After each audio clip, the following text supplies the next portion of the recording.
একটা সময় ছিল বৃষ্টি হবে কিনা সেটা নির্ভর করত আকাশের মর্জির উপর, আর এখন মানুষই আকাশকে বলছে এই এবার একটু কেঁদে নাও।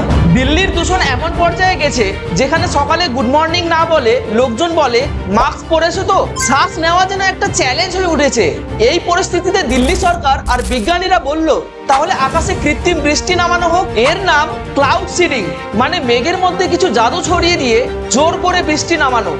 এই জাদুর নাম সিলভার আয়োডাইড।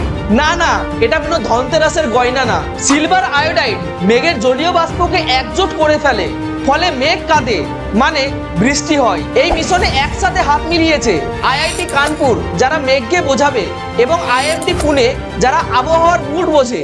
এই দুজন মিলেই বলছে let's make Delhi wait again. আজ থেকে 11 জুলাই পর্যন্ত প্রথম দফায় কৃত্রিম বৃষ্টি চলবে, প্রায় 90 মিনিট ধরে, তাও আবার 100 বর্গ কিমি এলাকা জুড়ে। এইসব করার পিছনে খরচ কত জানেন? দিল্লি সরকার এই প্রজেক্টের জন্য প্রাথমিকভাবে বরাদ্দ করেছে 13 কোটি টাকা। মানে বৃষ্টির একটা ছাটাও যদি পড়ে তাহলে লিটার প্রতি দাম 1 কিলো দুধের থেকেও বেশি। তবে লক্ষ্য একটাই, দিল্লির আকাশ ধুয়ে দেওয়া আর বাতাস শুদ্ধ করা, যাতে দিল্লিবাসী একটু প্রাণ ভরে শ্বাস নিতে পারে। আকাশ যদি নিজে না কাঁদে তাহলে মানুষই এখন মেঘকে কাঁদাতে জানে। এটাই আধুনিক বিজ্ঞান এবং এটাই দিল্লির নতুন ইতিহাস। এই আর্টিফিশিয়াল রেন বা কৃত্রিম বৃষ্টি নিয়ে আপনার মতামত কি কমেন্টে জানান।